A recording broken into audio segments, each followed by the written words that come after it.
Silk 106.9. Hi, Sinead. How are you? Good morning, Darren. I'm fine, thank you. So, I've obviously dragged you into this conversation with me today. Yes. So basically, because of COVID, we can't meet in person. You can't really show me any kind of science experiments anyway. But today is actually Women and Girls in Science Day today, which is really exciting, especially because of all the science going on, isn't there, in the world? Absolutely, indeed. So, first of all, is there a lack of females in the world of science? Definitely there is. I mean, we've in the last 5 years, we've actually come on quite a long way in terms of achieving a gender balance, but we're quite a distance off, really. It's nationally, it's locally, and it's globally that we need more women in science. Why is that, do you think, then? Is it because, I mean, it's like a radio presenter. Normally, back in the 80s and 90s, there were guys that were on the radio, but now there's loads of ladies on the radio.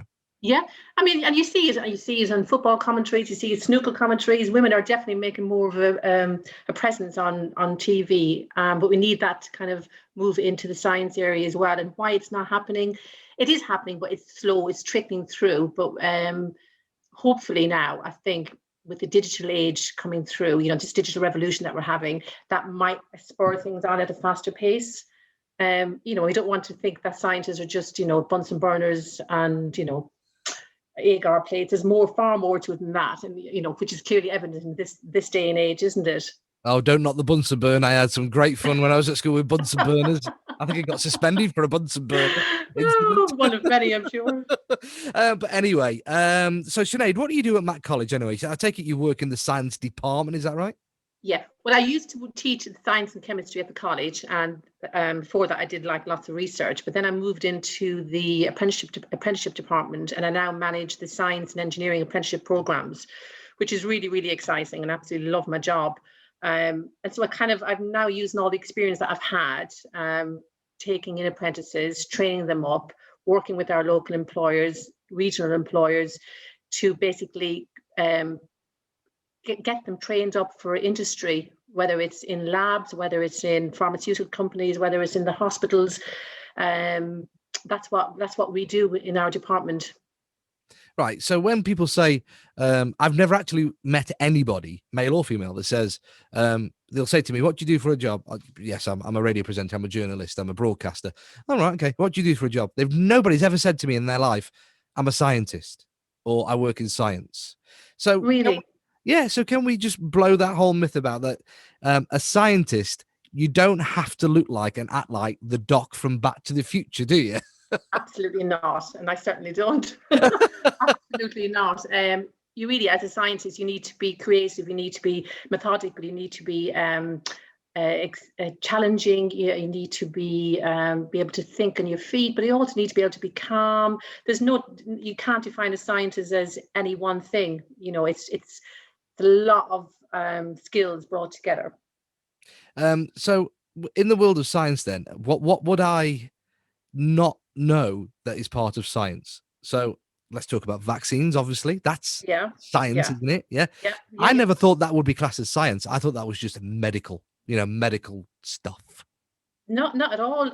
Well, basically, science is life. That's simple. Everything you do, the chair I sit on, has been engineered by scientists. What? Really? Yes, the radio the air what we're speaking through is engineered by scientists. So science drives progress. Engineers facilitate that science progress. The digital age facilitates it even to go even faster. So science is everything. Yeah, and of course you wouldn't think as the vaccines is science, but it is. It's a medical. You have to put research in place to do all that, to get results, to do the testing. Science is absolutely everywhere. I mean, it's simple things. The garden is full of science, isn't it? If any ladies and young ladies are watching this, by the way, what would you say to them if they're thinking, oh, science, it's not really a girl's thing or a lady's thing, or it's not really for me? What would you say to them? How would you persuade them and go, give it a go? It's quite exciting. You never know what you might accomplish. I would say if you want to make an impact, go into you will STEM is a really good start. So STEM, science, technology, engineering, that's a really good start.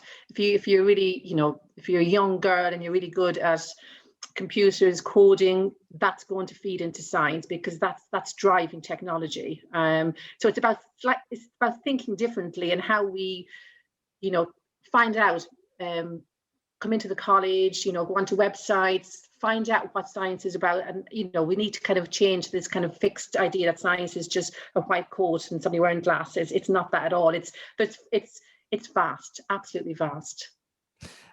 Let's move on to vaccines, and obviously the science and the work behind that. That's obviously a massive boost to the science world, isn't it? It is, yeah. So you must know this. What have they had to do very quickly around the world to get something like a vaccine out that's safe? They've had to move mountains, haven't they?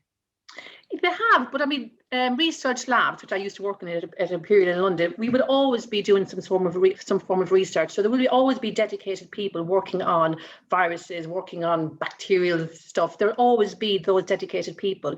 It just means everything's got to be tightly controlled and worked very, very methodically to get that end result. So yes, a lot of brains have come together, a lot of minds, a lot of technology has had to come together to get that result. A lot of films and a lot of comedy films have been made out of science and scientists and the archetypal person that looks like a scientist. But you must be feeling very proud that science is going to save the world. Science is going to save humanity. Yeah, absolutely. And every time the news comes on, or TV documentaries are on about science, I feel so proud, because I think it's such a worthwhile career. Even if you only dip into it for part of your STEM career, it is really amazingly. It's just very, very worthwhile and very humbling, because we've got apprentices up in some of the northern Manchester hospitals who have actually been, frontline testing for COVID. And they come into our college and they tell us they're so busy in the lab, so busy. And, and that's their daily job. And I just think it's such a humbling job as well. It's amazing, really. Absolutely. Yeah, I feel really proud. Yeah. I want to fly the flag for STEM, definitely. So if there's an older lady, but a more mature lady, if a lady's already had a number of careers and they've decided to, do you know what, science is really exciting at the moment. Can people, older people, change career, or is it you got to start young at it? Not at all. Particularly now when we've had, such a, in such a pandemic, and the nature of your job role is changing all the time. Particularly now, we really would encourage mature people to come back in and retrain. There's units that you can do with the college. There's short courses you can do with the college, for example, to train up as a lab technician. And saying that as well, we've also got a mature student on as a lab technician doing the apprenticeship program from one of the schools. She used to work in the schools, but never actually had an official qualification. She's doing that with us now, and that will probably be her career for the next 10 years. So there's no limit on when you can start to come into science. And sometimes coming in with maturely means you come in with that experience as well. You might go into teaching science and become a teacher. There's so many options. It's just getting that word out there, isn't it? Yeah. So what's the Macclesfield College science department like? Is it a big, huge, really exciting place to be at the moment, I take it? It is, yeah, it is. We've got really good science labs at either end of the building, because we only had one, but our numbers increased so much over the last 5 years. We had two science labs. Busy, absolutely. And then we do a lot of work with the science labs and the engineering department, because they kind of go hand in hand as well. We've got teachers there that are industry led, so they know all about, what it's like to work in industry, what it's like to work under pressure, what it's like to, be at the forefront of, research as well. It's buzzing, yeah. We've got full-time learners coming in to do the science on level 3 courses. So we've got our apprentices that come in and do their science. Could be a HNC, it could be a HND, but there's, the labs are full, the timetable is full. So if we had more students coming in, we'd have to think, right, okay, let's put them in over in the engineering building. There's loads happening. Yeah. Have you got any connection at Macclesfield College and the science department with AstraZeneca? This is a good question. Is there any connection with anyone dealing with? Well, we have every year we take on apprentices from AstraZeneca. And Oh, at the wow. moment, yeah, absolutely. And they come in to do the science manufacturing and science engineering programs with us. And actually, we've got vacancies. They've got vacancies at the moment, which they want to advertise because I suspect usually they get quite a lot of numbers applying for their posts. But with the pandemic going on and people not necessarily being students not necessarily being at school, may not be getting the information they need. So on the AstraZeneca website, there's openings for science maintenance and science engineering apprenticeship programs. And it's on our college website as well. So I said I'd mention that today on the radio. Fantastic. That is great news. Yeah. So it's a fantastic opportunity to work with AstraZeneca, wouldn't it? Absolutely. I mean, it's a proud moment for Cheshire because we've got such a massive AstraZeneca place here locally. Yes. Yeah, absolutely. Really. Yeah. And they're going to save the world. Well, which is great. Yes. So where can people find out more about Macclesfield College and the science department? And if they're interested in science, where can they go? They can go onto our website first of all, and they'll get a contact for someone to ring them. They can send an email in as an inquiry.